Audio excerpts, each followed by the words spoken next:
સુરતમાં લૂંટેરી દુલ્હન ગેંગના ભેજાબાજી કૌભાંડમાં કાપોદ્રા પોલીસને મોટી સફળતા મળી છે. મંદિરમાં બોગસ લગ્ન કરાવી લાખો રૂપિયાની છેતરપિંડી કરનાર ગેંગના સૂત્રધાર હિતેશ કાપડિયાને પોલીસે ઝડપી પાડ્યો છે.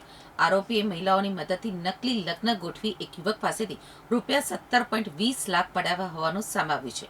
જ્યારે આ સમગ્ર કૌભાંડમાં સંડોવાયેલી મહિલાઓ હાલ ફરાર છે અને તેમની શોધખોળ ચાલુ છે. સુરત શહેરના કાપોદ્રા પોલીસ સ્ટેશન વિસ્તાર સહિત રાજ્યના અનેક શહેરોમાં લગ્ન ઇચ્છુક યુવકોને ટાર્ગેટ કરી અલગ અલગ મહિલાઓ સાથે બોગસ લગ્ન કરાવી રોકડા રૂપિયા તેમજ કિંમતી દાગીના લૂંટી ફરાર થઈ જતી લૂંટેરી દુલ્હન ગેંગનો મુખ્ય સૂત્રધાર આખરે કાપોદ્રા પોલીસના હાથે ઝડપાઈ ગયો છે. પોલીસે આરોપીની ધરપકડ કરી સુરત, અમદાવાદ અને રાજકોટ સહિતના વિસ્તારોમાં આચરેલી લાખો રૂપિયાની ઠગાઈનો પર્દાફાશ કર્યો છે. કાપોદ્રામાં પુત્રના લગ્ન કરાવી 5 લાખ પડાવ્યા. કાપોદ્રા વિસ્તારના એક ફરિયાદીએ પોલીસમાં નોંધાવેલી ફરિયાદ મુજબ આરોપી હિતેશ રતિલાલ કાપડિયા, અનિતા બાબુરાવ કદમ, શીતલ અને સ્વાતિ નામના ઠગોએ ગુનાહિત કાવતરું રચ્યું હતું, જેમાં સ્વાતિના લગ્ન ફરિયાદીના 22 વર્ષીય દીકરા સાથે કરાવ્યા હતા.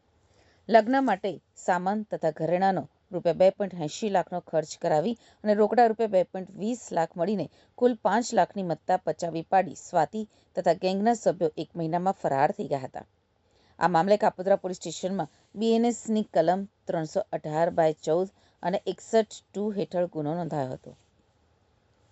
ટેકનિકલ સર્વેલન્સથી આરોપી જાળમાં ફસાયો અને લૂંટેરી દુલ્હન બનાવવાના બનાવોને ગંભીરતાથી લઈને કાપોદ્રા PI MR સોલંકીના માર્ગદર્શન હેઠળ સર્વેલન્સ ટીમના PSI AL પંડ્યા, તપાસ અમલદાર PSI PS મકવાણા તથા પોલીસ સ્ટાફ દ્વારા ટેકનિકલ વર્કઆઉટ હાથ ધરવામાં આવ્યું હતું. બાતમીના આધારે પોલીસે મુખ્ય સૂત્રધાર હિતેશ રતિલાલ કાપડિયાને ઝડપી પાડ્યો હતો.